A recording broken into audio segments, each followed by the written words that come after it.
Hey guys, Tiago here with PC World. Today we're going to talk about the Asus Z690 Maximus Extreme. This is going to be the newest platform and pretty much one of the baddest motherboards you can actually buy. And I don't mean that in a negative way, I mean in a very cool way, albeit a little bit expensive.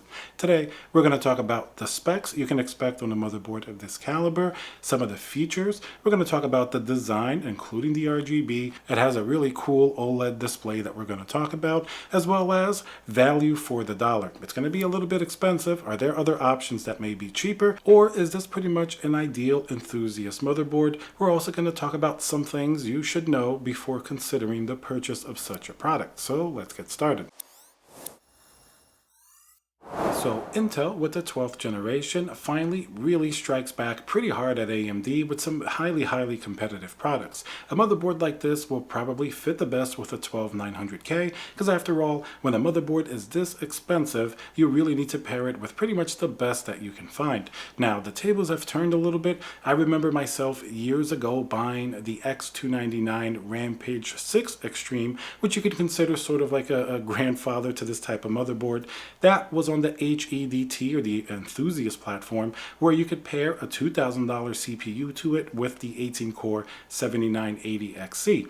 Now, the CPU is very powerful, but it's in the mainstream lineup, and it costs considerably less than this particular motherboard, which has an MSRP of $1,099. So the pricing structure for premium motherboards certainly have gone up since that. It's not like this is even a Threadripper or a Xeon class motherboard. It's simply the fastest gaming type of chipset that you can get, at least until AMD responds in like with their newer generation. So let's get some basics out of the way just so you understand some of these specs, and some of these specs may actually be the reason that you buy a motherboard like this. First, it's going to be eATX, which is going to be a larger form factor than ATX. So remember that if you have a smaller case, not every single case will support a motherboard like this. It's a little bit bigger. I actually did my build in the Lian Li desk, which has ample room for something like this, but I've also used eATX in other very large cases. For example, even the Lian Li Dynamic DXL that can easily take a motherboard of this size. But just remember, if you put this in a smaller case, while it may fit, you may have some issues with the perimeter and putting your cabling and your wires, especially the grommets coming in through the back. So that's certainly going to be sort of a build note that you want to keep in mind when working with a larger motherboard. Now, this motherboard will support exclusively Intel Alder Lake 12th generation processors. That means if you have anything from last generation, like an 11900K, it's not going to work on this. This is LGA 1700, so you'll likely want a high-end 12th generation like a 12700K or a 12900K if you really want to push it to the max.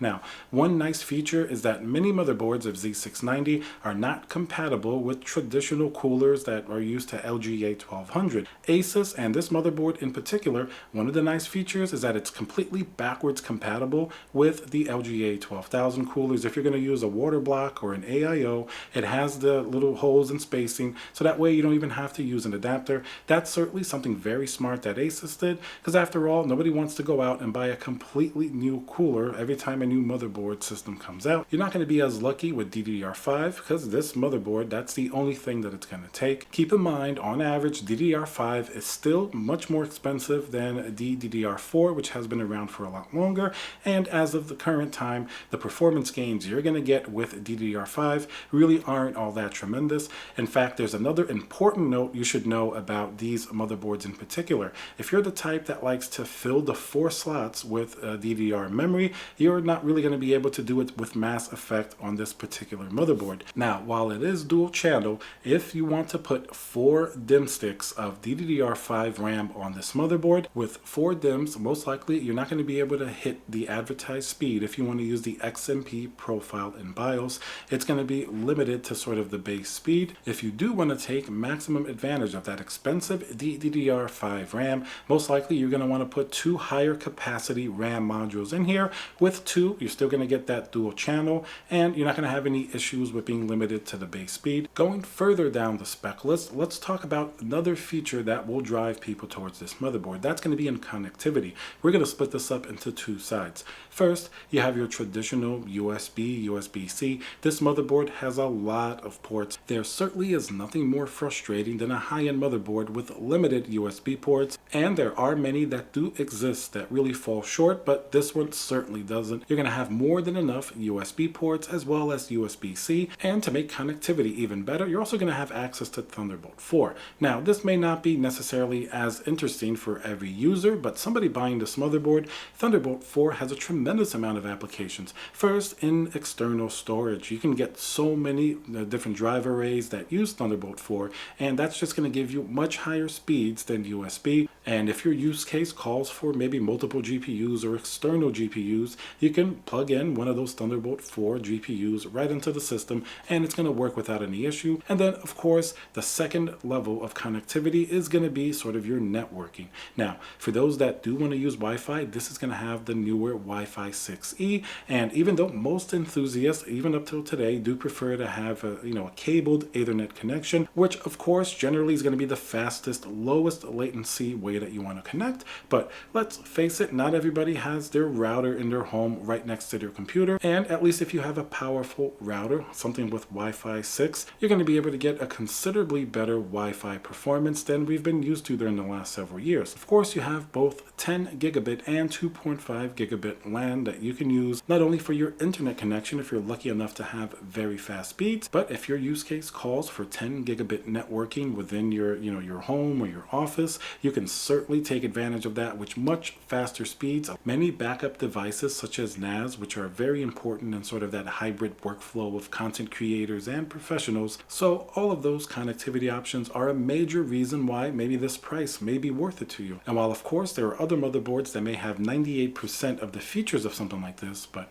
if your use case calls for having, Thunderbolt 4, 10 gigabit networking, certain things are only going to be found in these higher end motherboards. And of course, don't forget M.2 drives. Now, these are getting faster and faster with PCIe Generation 4 and Generation 5, which this motherboard supports. Even though that technology is still in its infancy, technically you can certainly do it. It's going to be the top slot, but typically you're going to want to put either 3 on the motherboard, or you do get an accompanying sort of little DIMM card. It almost looks like RAM and goes right up next to where the RAM actually is, and there you can add an additional 2 M.2 drives in order to just have the most amount of drives possible. Now, a couple of nice features that are very nice to have is the PCIe slot. You can now press a button and it's going to release the GPU. It's considerably easier. Imagine if you have this in a water-cooled build or a build that you don't have as easy access. You have to get your finger in there. Sometimes it's a little bit tricky, especially if you like swapping parts out or you're doing different things to your build. Having that button certainly can be a lifesaver. And also keep in mind, above that first slot where you would have your GPU, it does recess out a little bit. So if you have a GPU with a very thick backplate, especially if it's one of these newer water-cooled ones with the active backplate, keep in mind you may not be able to fit it there. So before you choose your GPU and pair it with this motherboard, just make sure it's going to have, a lower level, smoother backplate so you don't have any issues hitting that M.2 cover that's right above the first slot. And for those brave few amongst you that still want to do a double GPU setup, perhaps NVLink or SLI, you will be able to. This is going to have a 4-slot spacing. So if you're looking for your NVLink bridge, you're going to want to get the 4-slot ones. And a lot of these specs so far are things that might be unique to higher end motherboards. This, of course, is going to have a plethora of other features that you would expect to find on even a mid-range motherboard.